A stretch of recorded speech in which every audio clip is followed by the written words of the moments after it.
why property prices will continue to grow in 2025. In this episode of the podcast, we're going to be breaking down some of the metrics that we're looking at to understand and have the confidence that property prices are going to continue to grow in 2025. We're going to be breaking down some of the data and showcasing why we fundamentally have a supply and demand issue. We're going to be talking about the issues with the construction industry that ultimately will affect the properties being built. We'll be talking about the migration coming into the country. We'll be talking about the expected rate reductions in 2025. We'll be talking about the increase in lending activity over the last 12 months. We'll be talking about the Australian residential real estate values and the debt that Australia is currently holding. If you want to dive deep into the data on the Australian property market in 2025, this is the episode for you to watch. Welcome back to another episode of the Tailored Property Wealth Podcast. My name is Casey Taylor. I'm the host of the podcast. And in today's episode, we're going to be talking about a lot of the data points and a lot of factors as to why property prices are going to rise in 2025. There's going to be a lot of data, a lot of metrics that we look at, and it will really highlight and showcase why price growth will continue. It's going to give you confidence as an investor or an owner-occupied purchaser to go out there and purchase property in the right locations. And it's going to get that performance in 2025 and beyond. It's a really exciting time in 2025 to be investing in property. There's going to be some really solid years of growth, and this data will showcase and support why we believe that's going to occur. So let's get into the episode. Let's not delay any longer. So fundamentally, and I've spoken about this in many other podcasts, we have a supply and demand issue in this country. Okay, so we'll get to that in a moment. Some of the data points that relate to this issue is we have record numbers of builders going into administration. So as per ASIC, they confirmed that 3,000 businesses collapsed in 2024 in the construction industry. So we now have 3,000 less businesses that can positively influence adding more supply to the Australian market. And then when we look at the federal government's target of that 240 homes per year over the next 5 years, that's going to influence that. And they're already well behind targets for that. They've never hit those targets in the past, and 3,000 less businesses in the construction industry in 2024 is negatively going to continue to impact on that. So if we don't have that supply keeping up with the demand that we're about to touch on, fundamentally, that's going to continue to create scarcity and put that pressure on price growth, especially if you're getting in those established areas where there is limited building approvals, limited land available to build more homes. That established land is just going to continue to become more scarce over time and put that pressure on that growth. So the ABS recorded overseas migration for 2022-23. It was a net annual gain of 536,000 people. ABS migration for 23-24, the net gain was 446,000, and that was above that target of 395,000. So over the last few years, we've had massive amount of people coming into the country, putting pressure on that, both the value of property and also vacancy rates and rental income growth, which we'll actually touch on as well. Listing levels are still below the 5-year averages in some of those marketplaces, Brisbane, Adelaide, Perth. They have actually increased a little bit in the second half of last year, which is great. Just balances that market out a little bit more, but they're still below those 5-year averages. We've got rates expected to drop roughly, let's call it 0.5%. And it's actually factored into the market if we're looking at those fixed rates. And actually, just last week, I believe it was, ANZ have now come out and predicted that we're going to see a first rate drop in February, and that's in line with CBA's prediction. So two of the big banks predicting Feb now, and then the others are predicting May. So between Feb and May is when that prediction is going to take place. And what will take place once rates reduce is, one, people are going to have more borrowing capacity. So one, they can continue to push prices higher because they can afford more. Number two is there's currently people that can't afford, but with maybe one or two rate cuts, their borrowing capacity is going to increase. They're going to be able to do something again. And that just means more of the herd are going to come back to the marketplace. They're going to put pressure on the marketplace, and it's going to continue to grow.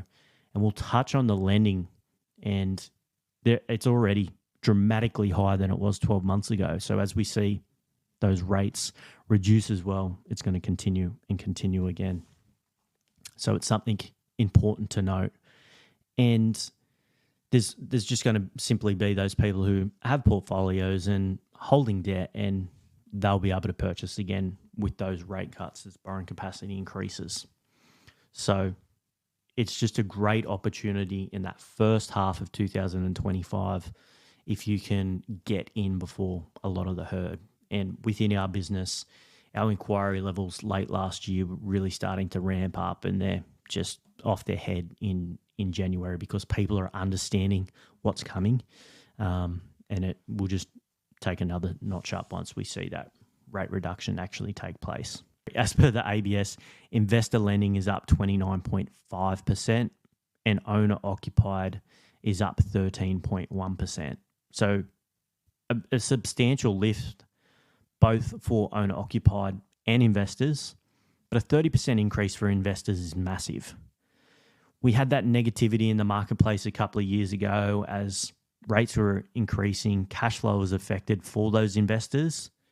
But what happens is, as human beings, we do adapt to change.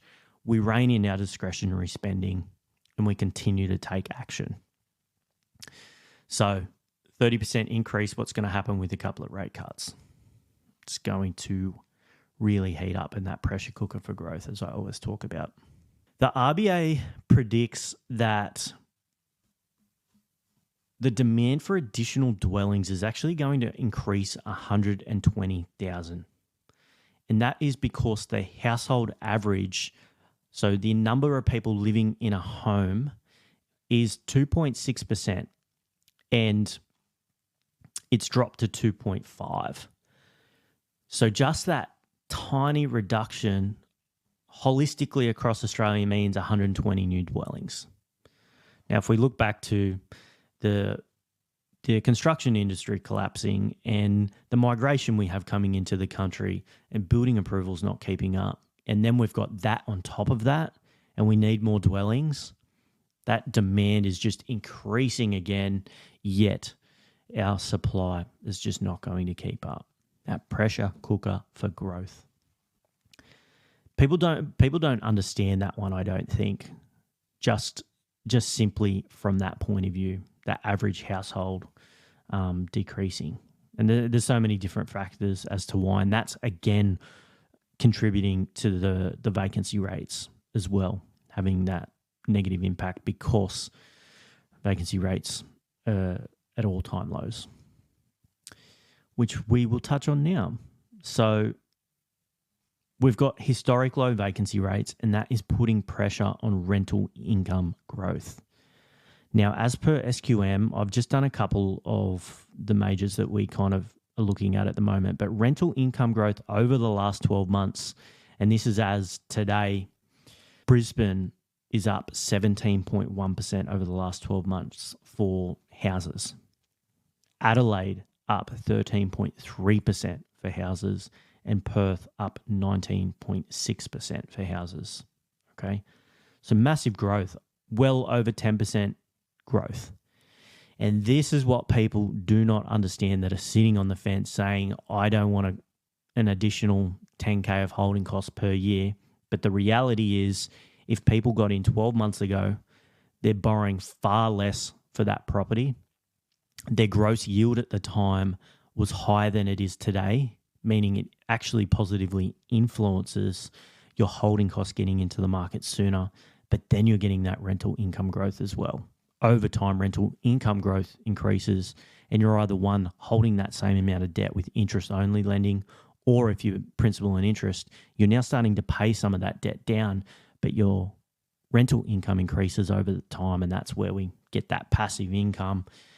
Properties get to a neutrally geared position over time, and then down the track become positively geared. So something super, super important to remember. People who have sat on the fence for 12, 24 months, the gross yield that they're now getting is lower. So yes, you might wait for a rate cut, but you're not going to be any better off with let's call it a 0.25% rate reduction, because you could have just purchased 2 years ago and the gross yield was higher. So, and you're borrowing less money, which you have to pay off over a 30-year period. Now, another important one to really understand, and this is those doom and gloomers who are talking about property prices are going to crash. Wait for it. Property prices can't continue to rise, this and that and the other. If you understand that the Australian residential real estate market, as per CoreLogic in November 2024, is valued at $11.1 trillion. Now, on the flip side of that, the outstanding mortgages in Australia is 2.3 trillion. Now, 2.3 trillion sounds scary, but as an LVR percentage on that $11.1 trillion, the Australian LVR is 21%. Extremely low, especially if you go out and get lending, the banks deem you higher risk at anything over 80%. So virtually 60% under that, I guess, risk factor mark. It's very positive that we are not over leveraged as a country as a whole. So that one is super, super important to remember. And then if property prices ever do start to correct, because property prices are at 11.1 trillion and the Australian economy relies on Australian residential real estate so much, they will always intervene to make sure property prices don't crash 40%. They didn't crash in the GFC by 40%. 10, 15%, that isn't a crash, that's a correction. It's going to happen. If you're holding property for a 10, 15, 20-year period, you will go through a correction. Prices can't just go up and up and up and up, and that's why we diversify into different marketplaces. So we're always getting that growth while another marketplace might underperform for a short period of time. We must understand that. They will always intervene. There's different levers that they can pull to positively sway the marketplace, but we simply won't have a correction by that amount. If you truly understand that, it's a game changer. It's super important. And as a sophisticated investor, we just build that into our growth of the portfolio and understand, okay, well, this marketplace might not do that great for a period of time, so let's diversify into this marketplace. Let's get some valuation strategically at the right point in time so we can value those higher. And then if prices do correct for a period of time, it doesn't matter, because on paper with the lender, we've already proactively sought out and got that valuation a little bit higher. Unemployment figures in the Australian economy. So as per the ABS in Jan 2025 noted that the unemployment rate remained at 3.9%, so still pretty low. Consumer price index rose 2.3% for the 12 months to November 24. So it's in range. It's a little bit higher than the previous month, but it's starting to get under control. It's not those crazy figures, and that's why now, 2025, we're starting to see, just in the fixed rates and different bits and pieces, it's starting to get priced in for a couple of cuts. We've got some other countries that have already reduced rates as well, so you can see that it's just around the corner. It's not a matter of if rates are going to reduce. It's just a matter of when. No one's got a crystal ball. The RBA still don't know, but it's going to come soon. That is a lot of the data that, if you understand, is going to really positively influence going out there and purchasing and getting that price growth in 2025 and beyond. Supply and demand is super crucial to understand. We can't predict exactly each suburb what they're going to do, but you can look at a lot of this data and go out and select those areas that have that pressure in them, that pressure cooker for growth, because we know they're going to continue to perform. It's exciting, like I said, in 2025 to invest and purchase property. If you don't and you sit on your hands like people have done for the last 2 years, you will have to go out and borrow more for the same asset. You're going to have lower gross yields, and then over 30 years, you might need to pay off another 20% of what you could have avoided 2 years ago getting in and taking action. That's the episode. Why property prices will continue to grow in 2025. I hope you enjoyed the data. I love looking at the data because as an investor, it gives you the confidence to go out there and take action.